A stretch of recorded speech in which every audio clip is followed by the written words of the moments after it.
The Senate Health, Education, Labor, and Pensions Committee will please come to order. Today we are holding a hearing on the nomination of Kalpana Kotagal to be member of the Equal Employment Opportunity Commission. I will have an opening statement followed by Senator Braun, who is sitting in today for a ranking member Burr, and then Senator Brown will introduce our witness.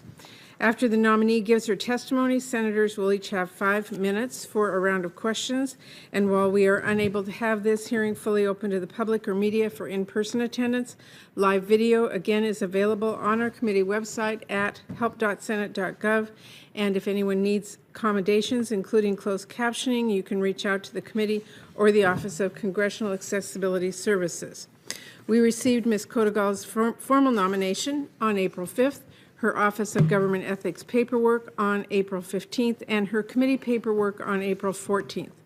Ms. Kotagal, I am pleased to welcome you and all of your family here today.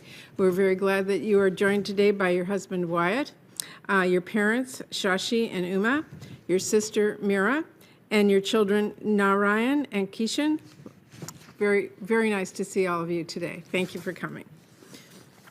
Now, while we have work to do to bring down prices and build an economy that works for working families, not just those at the top, we have made important strides recovering from the economic crisis this pandemic caused and getting people back to work safely. We have added a record-breaking 8.3 million jobs since President Biden took office, and as we continue to build on that historic jobs recovery, families in Washington State and across the country are counting on us to make sure we are also building an economy that is stronger, fairer, and more inclusive, and the EEOC plays a critical role in doing just that. The EEOC protects the rights of workers, who are the backbone of our economy, and enforces our nation's workplace discrimination and harassment laws. It holds employers accountable when they discriminate against workers or allow harassment to fester in the workplace. Workers deserve an EEOC that is ready to take on big challenges before it, from long-standing issues like making sure women get the equal pay they deserve, combating workplace sexual harassment, and ensuring all workers, including LGBTQ workers, workers with disabilities, pregnant workers, and workers of color, are treated with dignity and respect in the workplace. To other issues the pandemic has put a harsh spotlight on, like the need to do more to protect workers of Asian descent from discrimination and harassment, which is unfortunately on the rise. Bottom line, the EEOC needs strong, experienced leaders who have proven they know what it takes to protect workers' rights and ensure companies follow our laws. Ms. Kotagal is just the person for the job. As a leading civil rights and employment lawyer, Ms. Kotagal has gone to court again and again on behalf of workers who've been treated unfairly on the job. She's represented pregnant workers and new moms who were fired or disciplined because they had to miss work because of their pregnancy or because they were literally giving birth. She's gone to court on behalf of women wrongly denied the pay and promotions they earned. She's taken on employers who failed to pay their workers minimum wage and returned $10 million to thousands of poultry workers after they were cheated out of the pay they had earned. She quite literally put money back in workers' pockets where it belongs and has spent her career holding employers accountable and sticking up for workers when they need it most. She's also been a leading voice in the fight to stamp out discrimination and sexual harassment in the workplace.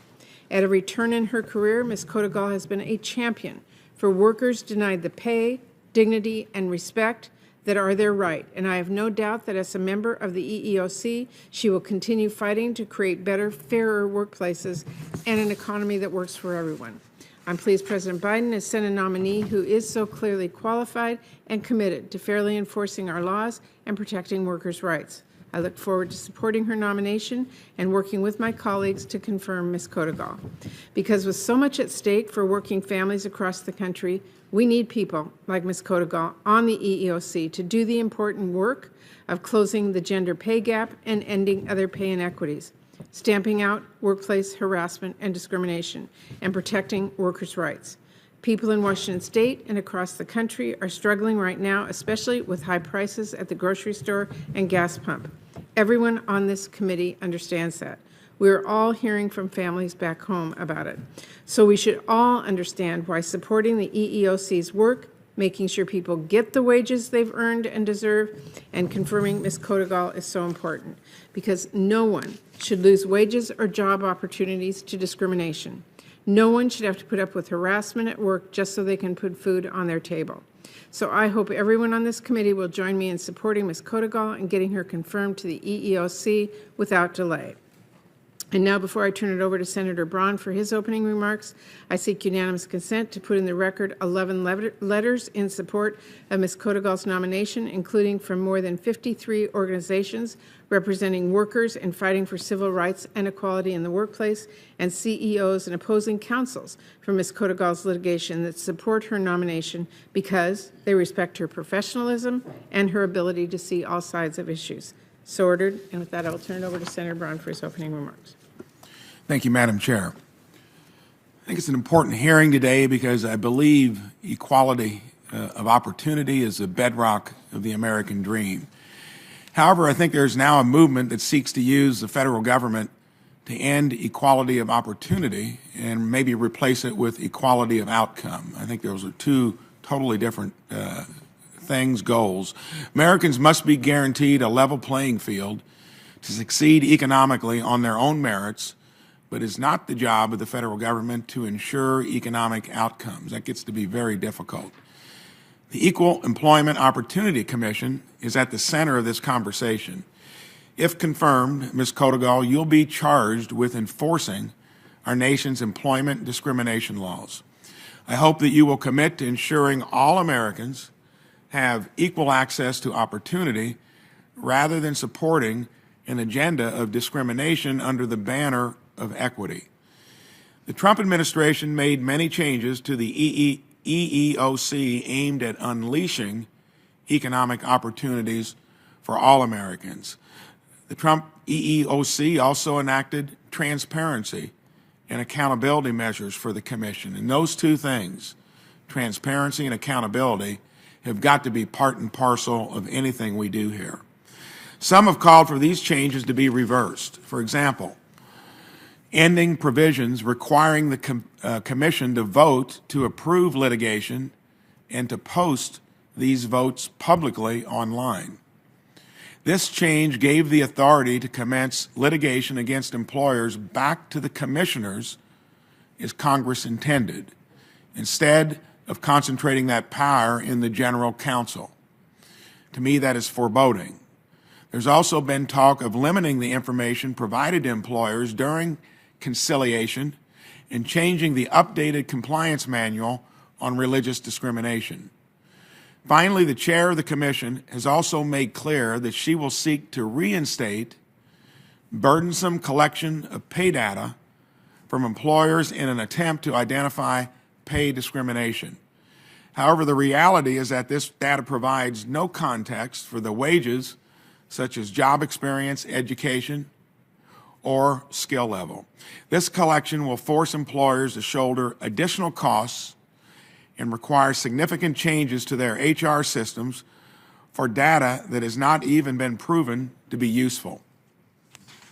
As a lifelong business owner and one from Main Street, you've got to always keep in mind much of what we do here is aimed at large corporations, where that represents, by number of entities, a small percentage of the business community throughout the country.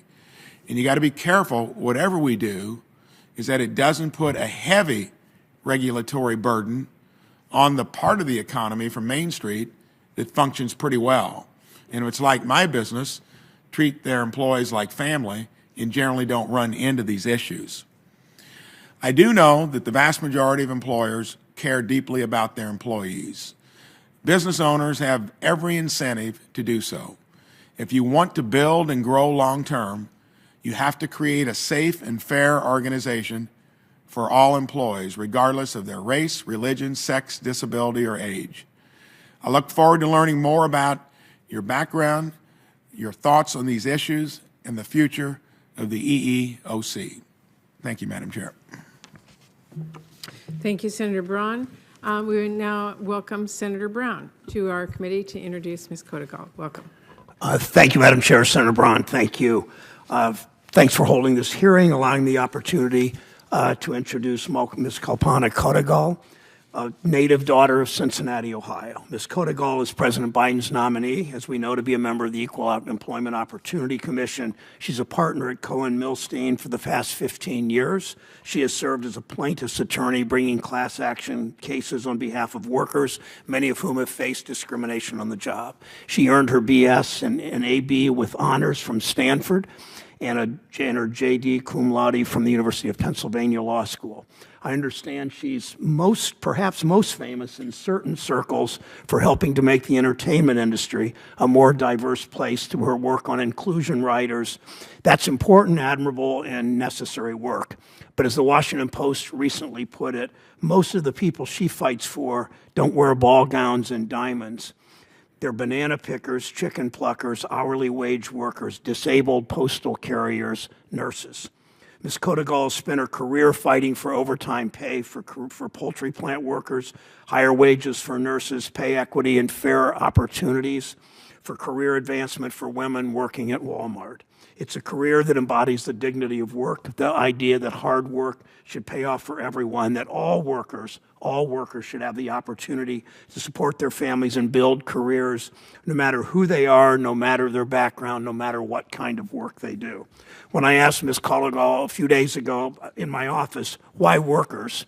She told me how her Indian immigrant parents, who raised her in Cincinnati and who work with some of the most vulnerable people in our health system in Ohio. She talked about how, despite working to make our communities healthier, they were sometimes her family on the receiving end of discrimination themselves. They raised her to both embody the American dream and to work to make our country a better place for all Americans. I'm thankful personally that the Kotagal family chose to come to Ohio, and thankful that Kalpana chose a career fighting on behalf of American workers. I urge this committee to give her nomination full consideration and to vote to move her nomination forward to the EEOC. Thank you, Madam Chair. Thank you, Senator Brown. Ms. Kotagal, thank you for being here today. You may proceed with your testimony. Thank you. Chair Murray, Ranking Member Burr, members of the committee, it is an honor to appear before you today as you consider my nomination to be a commissioner of the Equal Employment Opportunity Commission. I would sincerely like to thank President Biden and Vice President Harris for the nomination. I am joined here today by my parents, Dr. Shashikant and Uma Kotagal, my sister, Dr. Meera Kotagal, my husband of 12 years, Wyatt King, and our two children, Kishan and Narayan. I want to express my deepest gratitude to each of them. I carry their love and support with me every single day. I have long felt that my life and my family's story are quintessentially the American story. My parents both immigrated to the United States in the early 1970s. Each came to this country from India with just $8 in their pockets to pursue professional opportunities in their own chosen fields of medicine. After completing their training in Detroit and Chicago, they settled in Cincinnati, Ohio, where they raised my sister and me and set out to capitalize on the opportunities that America has provided so many new arrivals through the generations. Through their hard work and dedication, they have had a tremendous positive impact on their adopted community. And in the process, they have provided enduring examples of what it means to live lives devoted to service. I will always be grateful to my parents for giving my sister and me every opportunity and for teaching us what can be achieved through persistence and a commitment to helping others. I strive to live up to their example every day. As the child of immigrants in a family that has truly lived the American dream, I am blessed. I know what is possible in this great country, and I know that it is due in no small part to our nation's deep commitment to equal opportunity. In the workplace, that means ensuring that all workers are judged on their merits and their ability to do the job. This national commitment, which is made manifest in the work of the EEOC, is integral to ensuring that every American worker has the chance to realize their ultimate potential. As a civil rights and employment lawyer, I have devoted my professional life to these values. In my 16 years as a litigator, I have worked to uphold statutes that the EEOC is charged with enforcing. I have filed charges, participated in investigations, and advocated on behalf of my clients before the EEOC, on behalf of veterans with disabilities, pregnant workers, survivors of workplace, race, and gender harassment, and others. I have seen firsthand the Commission's commitment to excellence and to most effectively utilize resources. Throughout my career, I have found the business community to be an indispensable ally in the cause of realizing equal opportunity workplaces. In my own practice, I have advised employers in internal investigations and negotiated with major organizations. The vast majority of American businesses comply with the law. Employers, with the help of their employees, are often the most knowledgeable about what their workplaces need to ensure equal opportunity. The goal of equal opportunity in the workplace is a lofty one, but an essential one.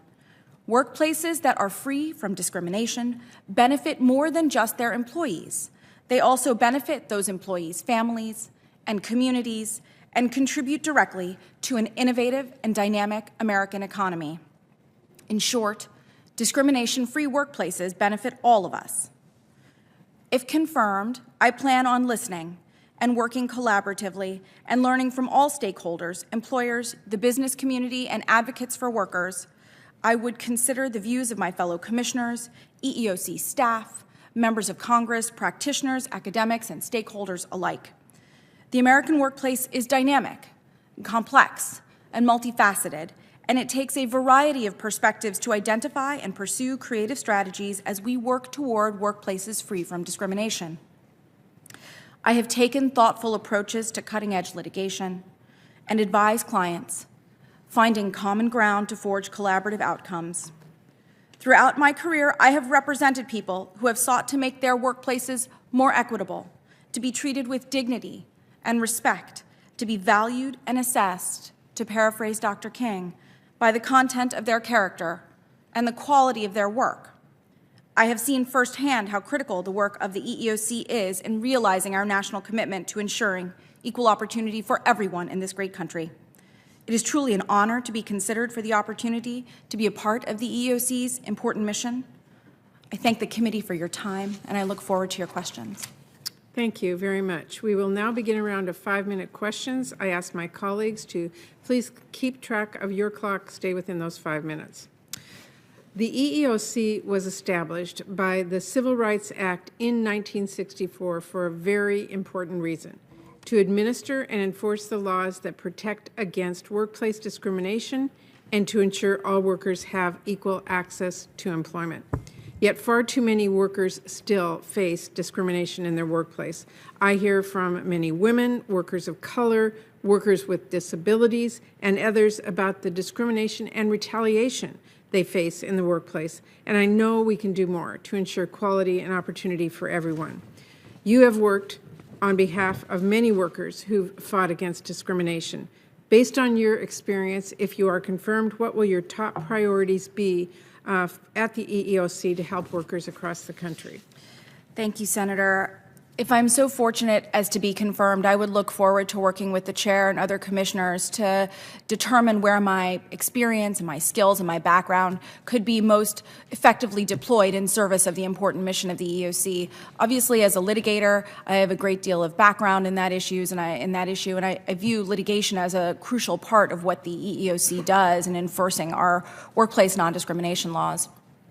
As you noted, I have worked on behalf of a number of different workers and different types of backgrounds and would bring that experience to bear with respect to pregnancy discrimination, discrimination on behalf of disabled people, discrimination with respect to the wage gap and pregnancy, and also discrimination on the basis of gender identity. These are all areas that are tremendously important areas in which I have had personal experience, and I would look forward to bringing all of that experience to bear, that knowledge to bear, to advance the work of the EEOC, to advance the work of the EEOC with respect to Title VII, the Equal Pay Act, the Americans with Disabilities Act, et cetera. Thank you. Ms. Kotagal, it has been years since the Me Too movement first began, but we still have a lot of work ahead of us because workers continue to face harassment in their workplace. In December of 2018, I actually released a report that showed the pervasiveness of harassment and related retaliation in the workplace, particularly for women. And I made a series of recommendations to better prevent and address harassment in the workplace. Since then, I introduced, and did so again this Congress actually, the Be Heard in the Workplace Act to expand protections for workers and ensure they get the accountability and justice that they deserve. But I also believe there is much the EEOC can do under its existing authority to further protect workers from harassment.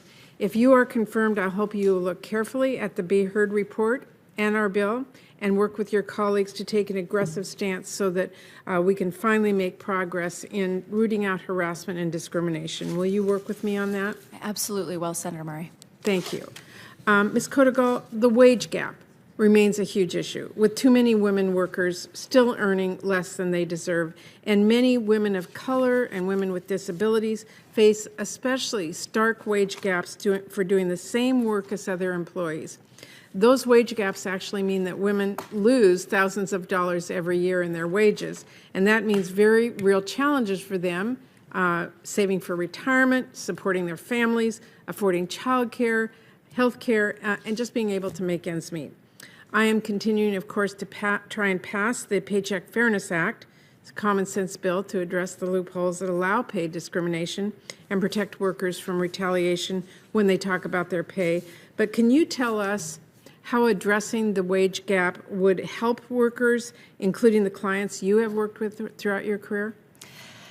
As you say, Senator Murray, despite the fact that it has been decades since Congress passed Title VII and the Equal Pay Act, the gender wage gap remains a pernicious problem, a stubborn problem. I think that is due in part to the fact that workers often aren't aware of what their pay is relative to others. I think these are incredibly important issues, and they have a disproportionate impact on women of color and their ability to support their families and their households, and a disproportionate effect on low-wage workers. Resolving issues and continuing to close the gender wage gap will put money into the pockets of families, of workers, and continue to advance the work of the recovery. I think that is incredibly important work. I see the EEOC's role there in enforcing Title VII and the Equal Pay Act as tremendously important. Thank you very much. Senator Braun. Thank you, Madam Chair. In my opening statement, I stressed transparency and accountability.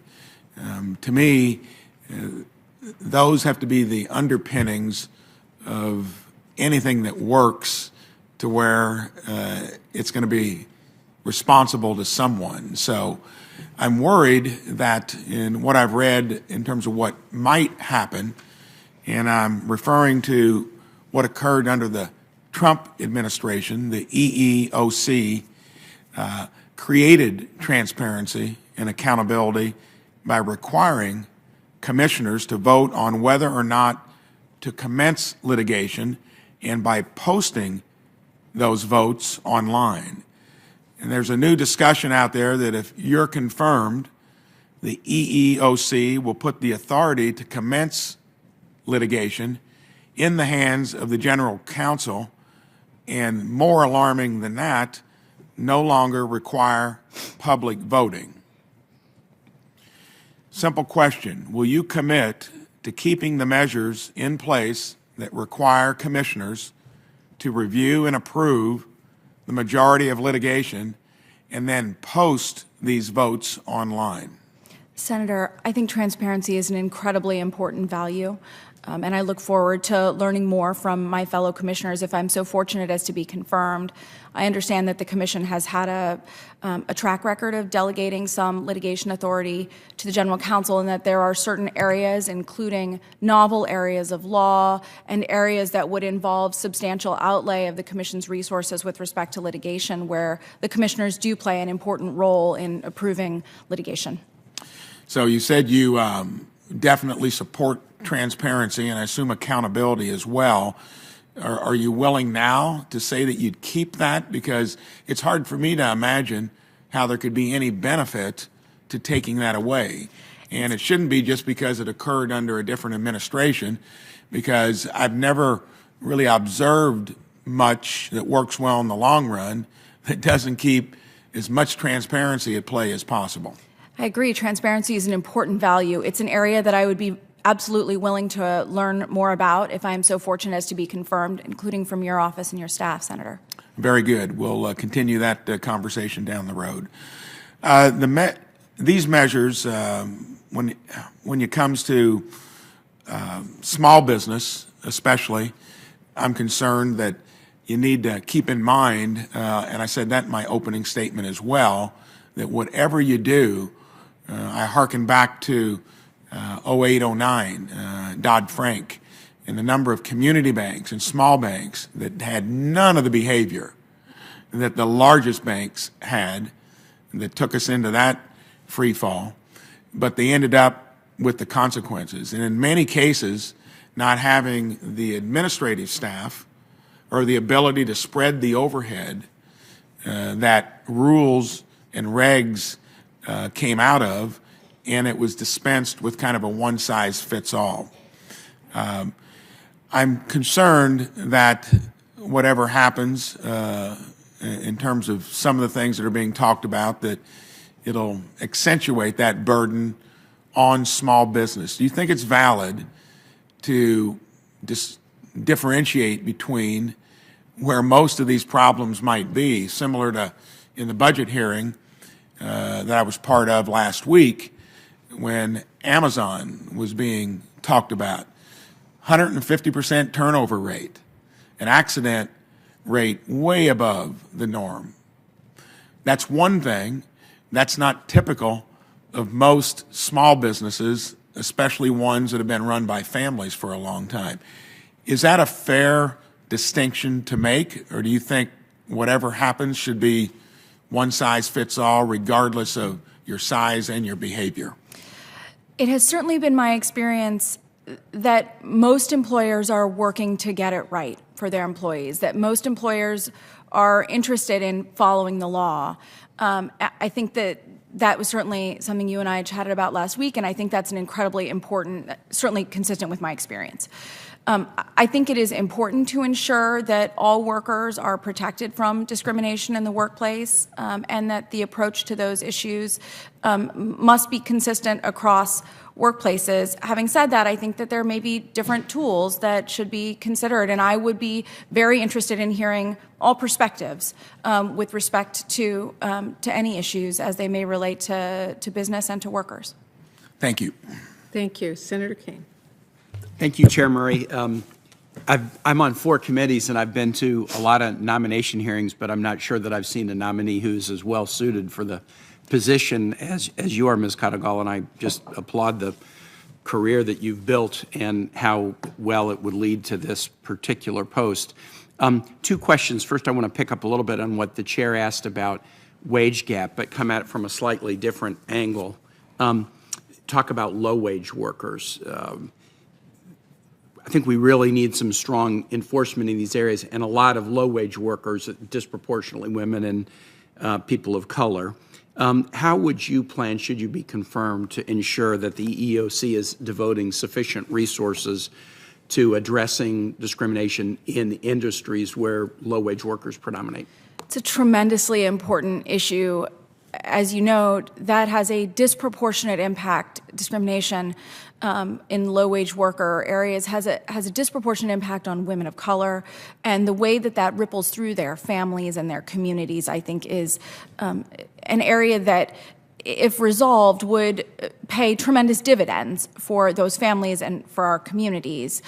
I think it is worth looking at the sectors where low-wage workers are most heavily involved and considering how more enforcement could be brought to bear in those areas. I certainly would be interested in looking into that issue more closely if I'm so fortunate as to be confirmed. As you know, I have represented low-wage workers in different types of litigation, some of which is under the statutes that are enforced by the EEOC, some of which comes under the wage and hour statutes, but I think the way in which they are disproportionately vulnerable, both from a pay perspective, but also to harassment, and the way those different types of discrimination can build on one another is something of significance for our economy. Thank you for that. I want to ask a question about disability, and in particular disability for the potentially millions of people who are dealing with long COVID. COVID-19 pandemic is being considered a mass disabling event. A recent white paper from a patient advocacy organization indicates that between 7 and 14 million Americans are expected to experience disabling long COVID. Those estimates still vary quite a bit because the research is still really digging into the severity of long COVID and the number of people that are affected. Another recent analysis found that 1.1 million Americans currently are out of work due to disabling long COVID. The EEOC has issued guidance clarifying under what circumstances COVID-19 could be considered a disability under the ADA and also the Rehabilitation Act. If confirmed, how would you advance opportunity in the workplace for workers with disabilities, but particularly focusing on those who might be experiencing long COVID?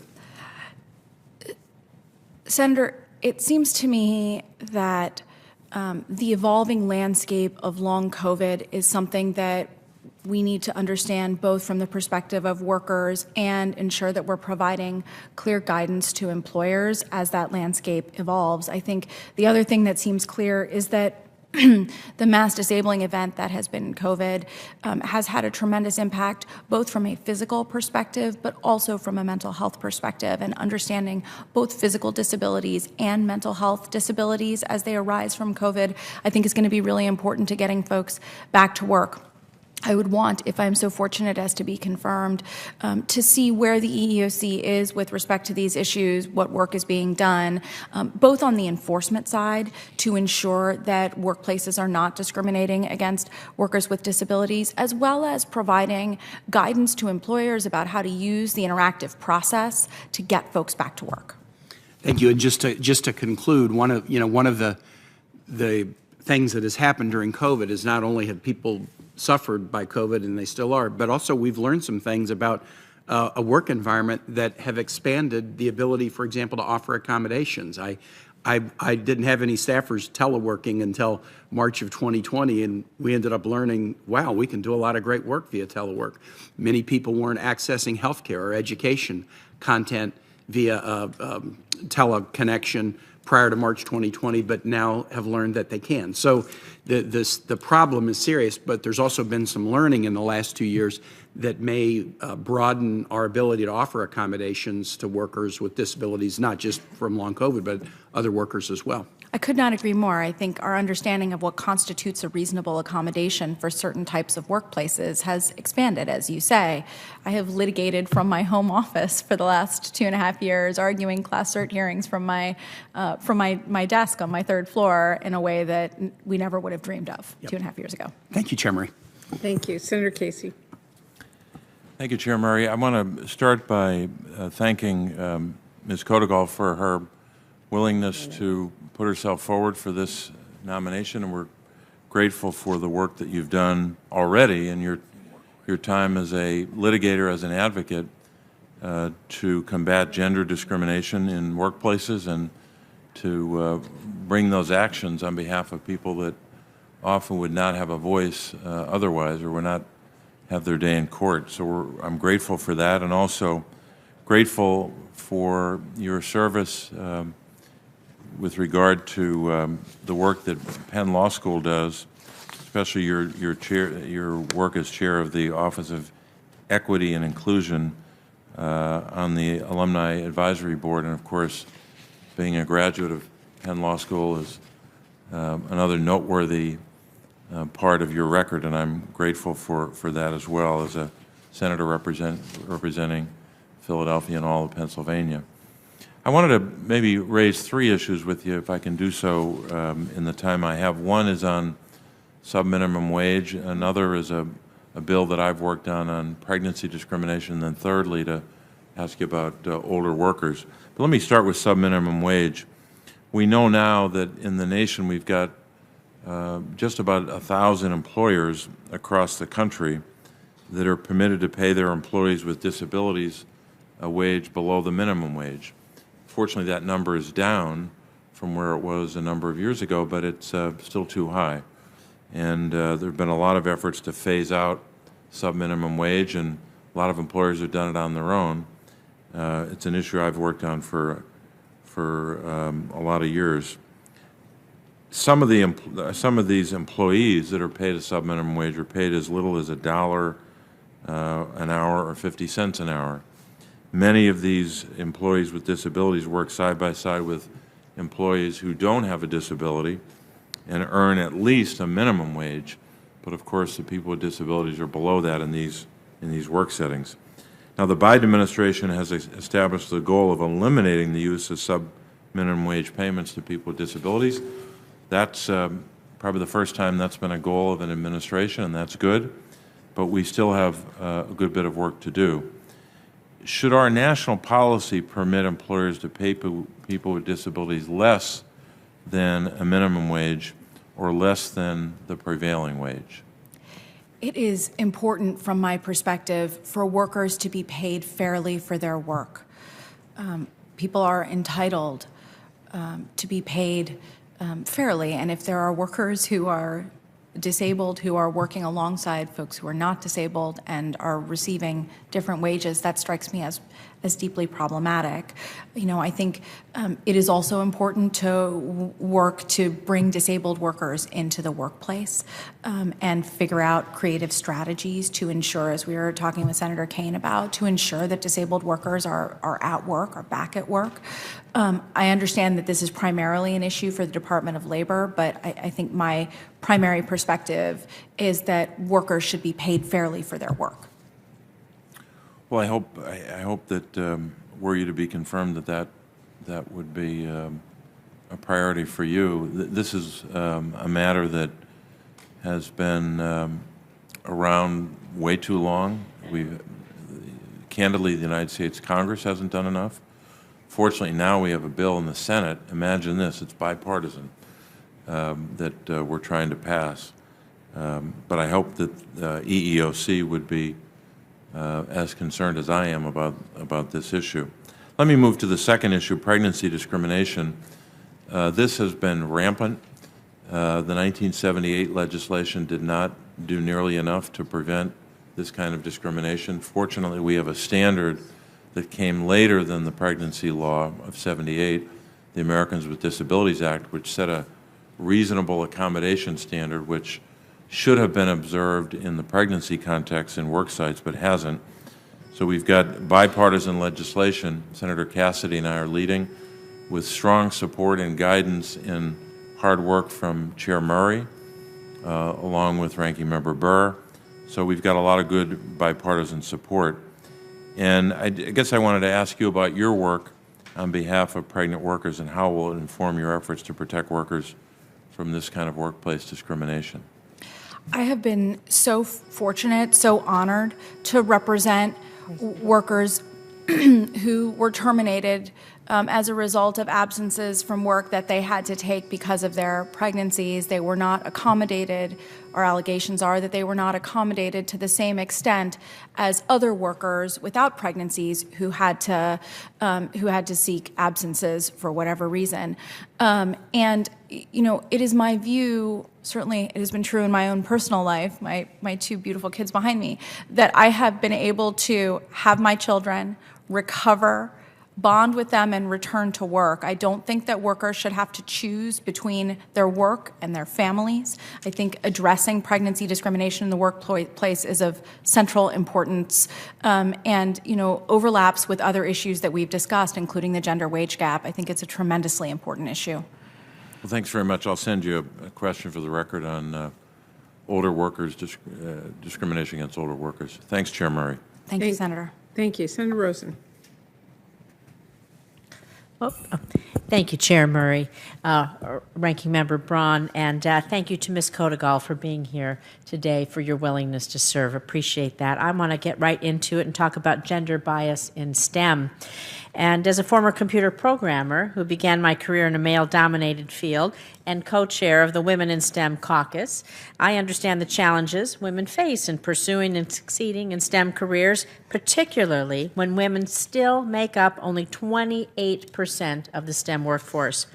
According to a recent article published by students in the University of Nevada, Reno's Women in Science and Engineering cohort, nearly 2/3 of women and more than 3/4 of black women in STEM reported experiencing what is known as the prove it again gender bias, where men are hired or offered advanced opportunities based on their potential, while women are hired or promoted based on their current performance or past experience, past success.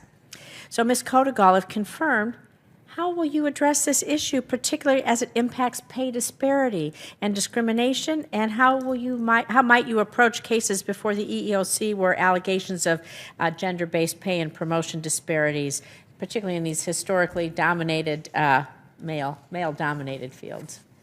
Thank you, Senator. I come from a family of physicians, of scientists. My mother and my sister are both physicians, and so have learned about the challenges that women face in STEM in my family's own life. I think that many of the challenges for women in STEM come down to issues of stereotyping, and so I think there are important opportunities to do education and outreach both to workers and to employers about what does it mean to identify the skills that it actually takes to do these jobs and to ensure that advancement is anchored in those actual skills as opposed to, as you say, the sort of obligation to prove it again. I think there's an important role for enforcement here as well to identify areas where women are facing challenges in STEM employers and to look for opportunities to address those discrimination issues through litigation or conciliation.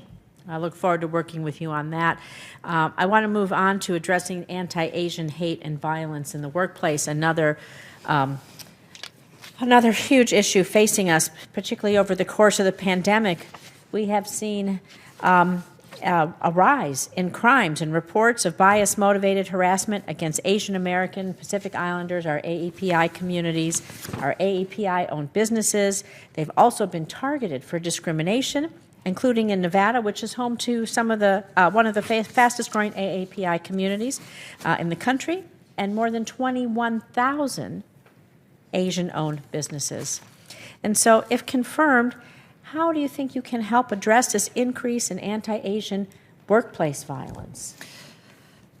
This is a tremendously serious issue. I think it requires attention to enforcement with respect to instances of workplace violence that impact Asian American communities. I also think that there is a really important role for outreach in non-English languages here to ensure that the EEOC is able to reach the communities that are most impacted, whether they are English-speaking or not. I would want to, if I am so fortunate as to be confirmed, look closely at that issue and work with advocates in the AAPI community on what they believe they need to get at the root of these problems. Thank you. I appreciate that, too. And in the minute I have left, we'll just move on. Speaking of the pandemic and how it relates to anti-Asian hate and other issues, we have long COVID-related disabilities, again, affecting people in the workplace. More than 81 million Americans have been diagnosed with COVID-19. So many more cases, of course, not gone uncounted. And most estimates suggest that between 10 and 30% of confirmed COVID patients might experience long COVID symptoms after recovering, even if they really weren't very sick in the first place. So this problem is going to continue to threaten or impair many Americans' ability to work, and we're still trying to learn how to deal with this. And so does long COVID, will it be considered a disability under the ADA if they substantially limit somebody's physical ability? And so when we think about the ADA, how should we handle how do you think we might handle the increase in cases as we begin to define long COVID? It is an issue that I think is still evolving, as you say. I see there being sort of two areas that will require the Commission's attention. One is to ensure that workers returning to the workplace, facing long COVID, understand what their rights are to seek accommodations as needed. And second, as I've said, I believe that most employers are working to get it right, but ensuring that employers know how to engage with workers in the interactive process and what constitutes reasonable accommodations, I think are really important pieces of this. These are certainly, I would say, ongoing problems in need of creative strategies and need of creative solutions. I think there are probably also opportunities to work across agencies on this issue, as I think this issue will bear on access to technology and a variety of other things. Yeah. Thank you so much. My time is up, Madam Chair. Thank you. Senator Smith. Thank you, Madam Chair, and welcome to the committee and welcome to your family as well. It was nice to have a chance to meet all of you, and I'm just very grateful for your willingness to serve our country in this way. I'd like to start out with a question about LGBTQ plus issues and discrimination. So the EEOC has correctly taken the position that Title VII of the Civil Rights Act prohibits employment discrimination on the basis of sexual orientation and gender identity. And the Supreme Court upheld this decision in Bostock versus Clayton County in 2020. Ms. Kotagal, could you talk to us about how you will use your position to protect the rights of LGBTQ plus Americans in the workplace? All American workers deserve to work in workplaces that are free from discrimination, and that includes LGBTQ plus workers. I think this is an important and evolving area of the law, an important area for enforcement. I am eager to understand what the Commission's work in this area has been to this point. Obviously, Vice Chair Samuels has done a lot of work on these issues, and I'm interested to learn how I can be most supportive of continued efforts to enforce the law. I have, as you may know, worked on behalf of transgender people to secure equal access to transition-related health care. I think there are creative opportunities here, opportunities for collaborative outcomes, and I've been part of some of that work. I would look forward to bringing all of that to bear if I'm so fortunate as to be confirmed. Thank you. I appreciate that. Thank you. Last year, as a result of an EEOC lawsuit, the food processing company JBS Swift, which has a plant in Worthington, Minnesota, settled a lawsuit with a claim of up to $5.5 million for 300 workers based on religious discrimination. The EEOC asserted that JBS's Greeley, Colorado plant, at that plant, the company discriminated against employees because they were Muslim, Somali immigrants, and black. Some of the incidents included denying Muslim employees the ability to pray and harassment when they tried to pray during their scheduled breaks or bathroom breaks, among other serious discrimination. So, Ms. Kotagal, the JBS Foods company is valued at approximately $16.7 billion. And so while significant in some ways, a $5.5 million settlement to workers is a drop in the bucket compared to what the company brings in its overall valuation. I wonder if you could just talk a bit about how you would approach this type of litigation around religious discrimination and how you see establishing settlement amounts. Yeah, thank you for that. I'm not tremendously familiar with the JBS case, although I have certainly heard of it, so I don't know the details and the facts. I will say this. I think that protection for workers of faith is established profoundly in Title VII, and it's an important set of rights to protect. I think that the process, in my experience as a litigator, of valuing cases turns on data, it turns on analysis, it turns on an understanding of the workforce and the harms that they suffer. And undertaking that analysis, as you might imagine, is a very case-specific and fact-specific process. I think it's important, it has been my experience that it's important to bring those various resources to bear to do that kind of analysis, to establish what the worth of of the cases and the harm to the workers who suffer discrimination, if in fact there's been a cause finding to that effect. I think it's important to undertake that analysis, and I don't know enough about how the EEOC undertakes that process, as I'm obviously not there yet. But if I am so fortunate as to be confirmed as a litigator, that's an area that I would be interested in looking into. Thank you very much. But would you agree that these settlements are, they have a role in basically trying to get the company to not do it again? Yes, yes. Yeah. Settlement can be very important to deterring behavior. I think it plays a number of different roles, right, that dollar amount. One is to address the harm done to workers in that situation.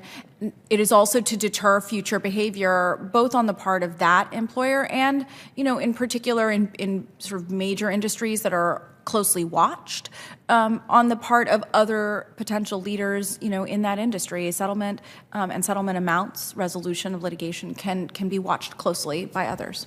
So it's both correcting a wrong as well as deterring behavior, not only from the company that has committed the offense, but other companies who are watching, and particularly in food processing, and this particular meat processing, where there is a high level of concentration in this field, and the companies, I think, watch each other very closely.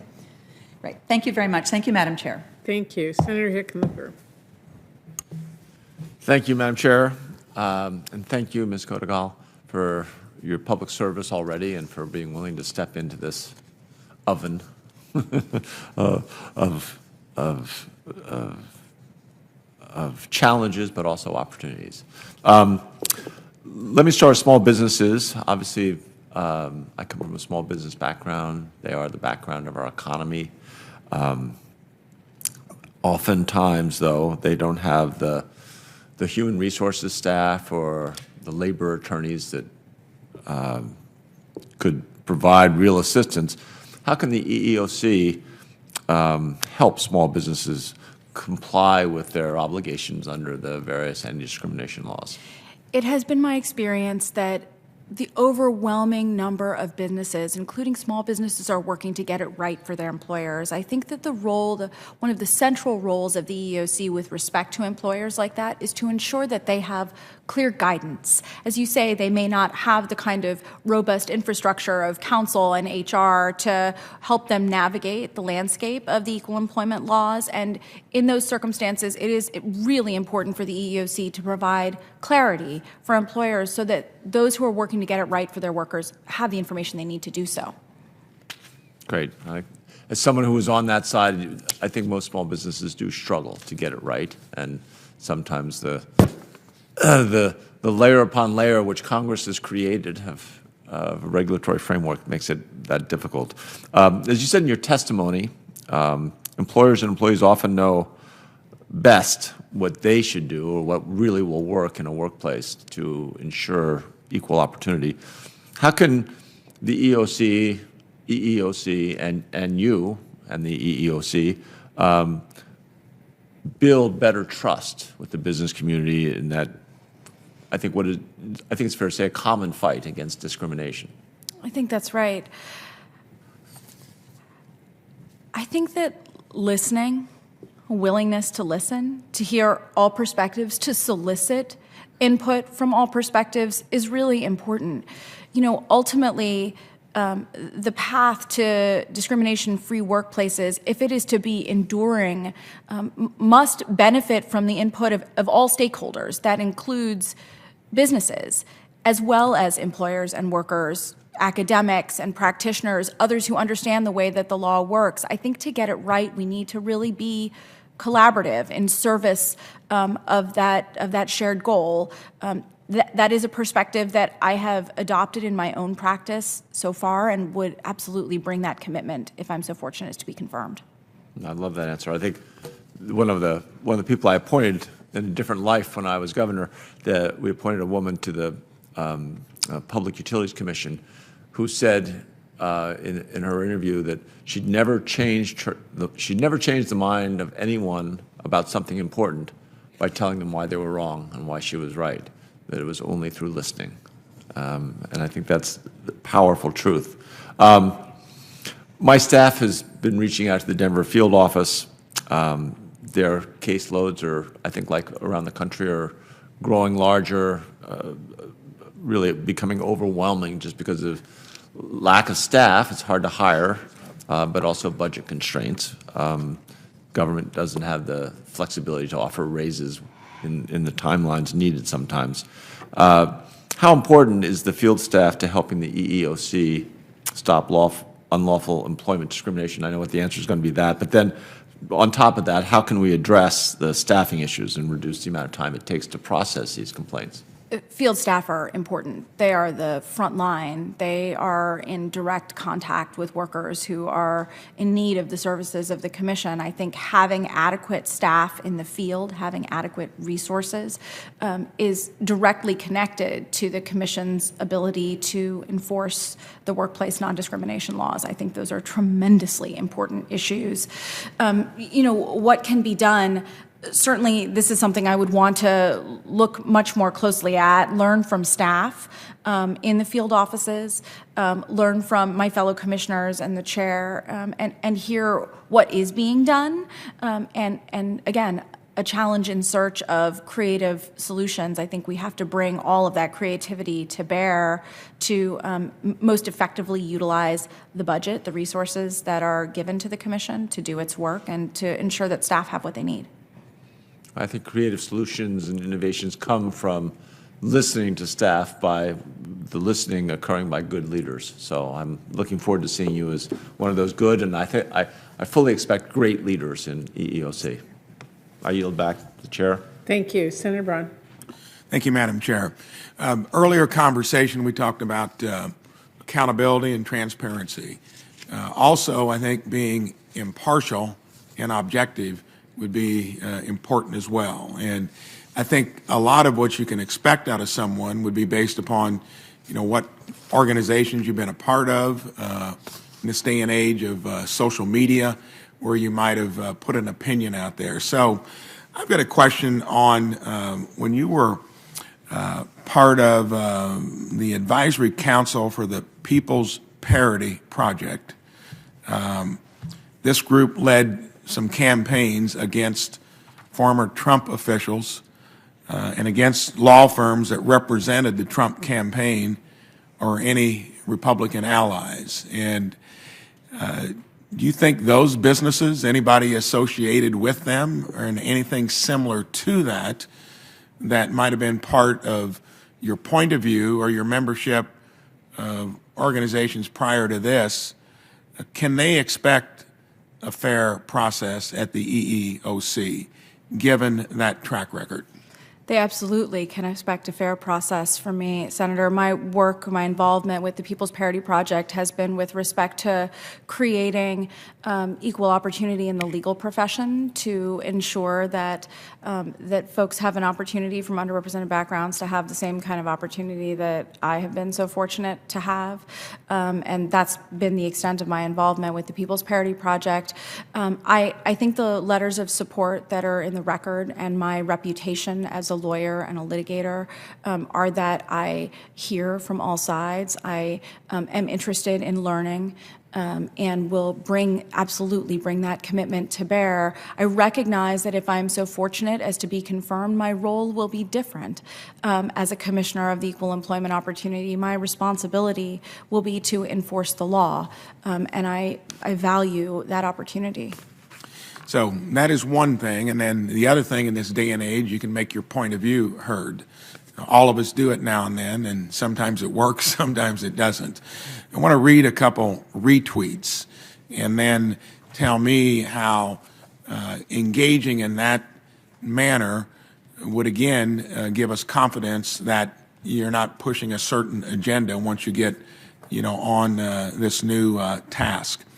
Terry Gerstein, director of the State and Local Enforcement Project in Harvard Law School, she was previously Labor Bureau Chief in the New York State Attorney's Office. She criticized employers who advocate against unionization and characterized the judge who struck down CDC's mask mandate as unqualified. Retweeted her. Melissa Harris Perry, a podcaster who linked to a story that contained misinformation on a Border Patrol agent incident, when there was that picture we all seen where it looked like it was whipping folks coming across the border. That was proven not to be true, yet you did retweet it. Did you ever make a statement that countered that? And regardless, we all have our point of view. Do you think that puts in peril that objectivity and impartiality? So I would say, as an initial matter, I retweet things for lots of different reasons. It doesn't necessarily mean that I agree with the position.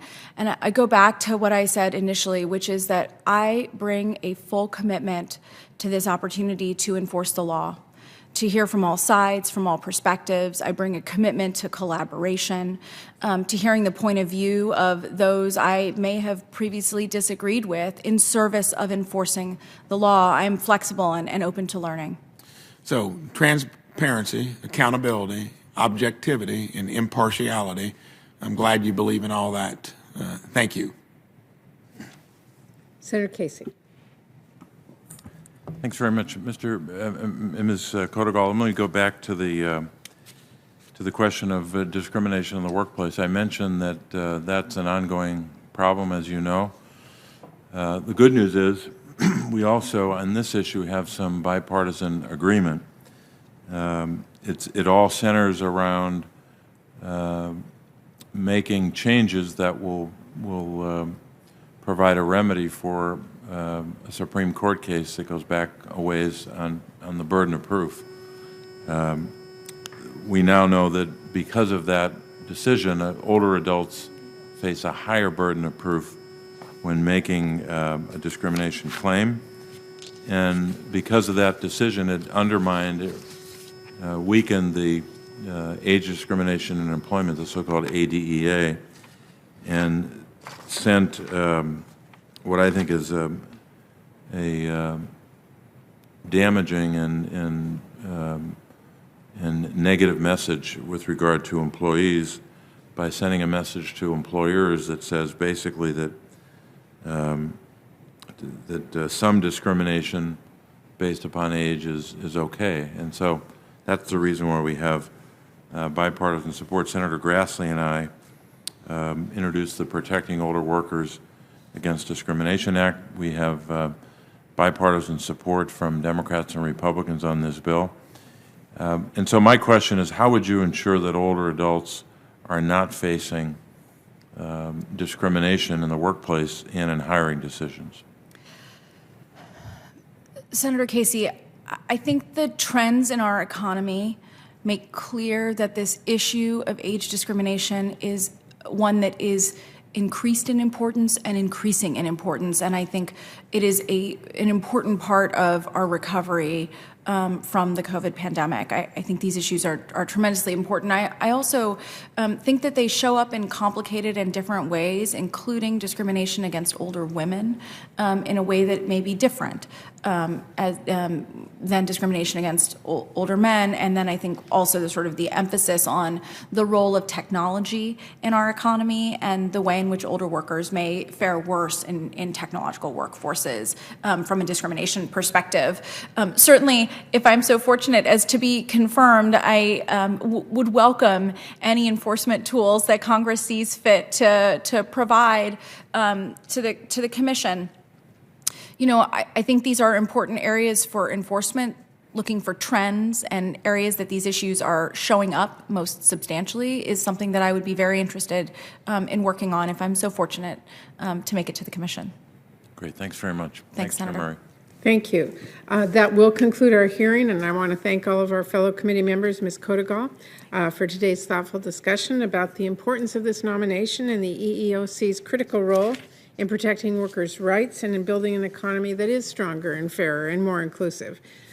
For any senators who wish to ask additional questions, questions for the record will be due to my staff by May 11th, 5 p.m. The committee will next meet at 10 a.m. on Wednesday, May 18th in Hart 216 for a hearing on cybersecurity in the health and education sectors. Meeting is adjourned.